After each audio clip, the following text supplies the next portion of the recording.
Mag-ano tayo, freebie haul from Bilkin and PP Fan Meet. Wow! Okay, let's first talk about itong bag na to. Actually, naglalakad pa lang ako, kakababa ko pa lang ng e-trike going to MOA and then bumaba ako sa World Trade Center. Naglalakad ako papunta dun sa photo zone and grabe, sila na yung nagbibigay nito. Nakakatuwa and meron siyang photo cards inside. First is ito, freebie to of course, kasama to sa binayaran. The posters. Ayan. Sayang wala dong pirma. This one naman is nakuha ko freebie. Pag nag-photo booth ka, and super nakakatuwa yun because pag bumila ka sa photo booth and successfully nakapag-pictures ka na, you have 2 strips ng iyong pictures. Ito yung nakuha ko, as in, super natuwa na agad ako. And thank you so much sa nag-sponsor ng photo booth. Ito yung banner nila. Another one is a fan. Ito, may kasama rin tong photo cards. Ayan. Feels like a year nila na performance. I super loved it. And we got 3 photo cards na back-to-back sila. Actually, ito, kasama nitong bag na to. And Filipino yung nagbigay nito, by the way. Well-loved since natin from Itsy.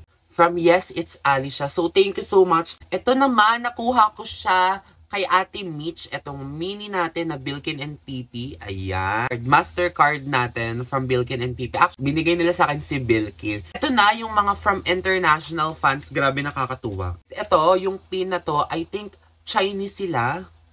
Ungka Matcha Lover 97. Dalawa sila and talagang dinumog sila nung binigyan nito. So I'm very lucky to get this pin. Actually, namimigay rin sila ng black inhaler. Next naman is this picture. This one is from an Indonesian fan. So grabe, super nakakatuwa. After kung nakuha ko. This one naman is from Asai, from Krupom 54. Kukuha sana ulit kami kasi nagbibigay siya ng freebies, but natandaan niya pala kami na nakakuha na kami ng freebies. So sabi niya sa amin, no. So yun, medyo napahiya kami ng mga kasama ko. But tawan-tawa lang kami because kinausap niya rin naman kami right after na maubos yung kanyang mga freebies. Diba? Ito na, last freebie natin. Ito yung pinakang last freebie ko before we go inside the hall. Ito siya, 3 postcards.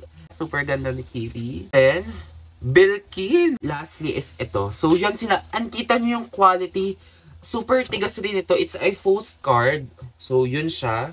Ito sila lahat and hindi ko na makuha yung poster and bag. Maraming salamat sa mga Bilkin and PP fans for this freebies. Talagang super na-appreciate namin na kayo na yung nalapit talaga para ibigay yung freebies nyo. Maraming salamat and let us all hope na makita ulit natin si Bilkin and PP. Hi! Let's go! Bye!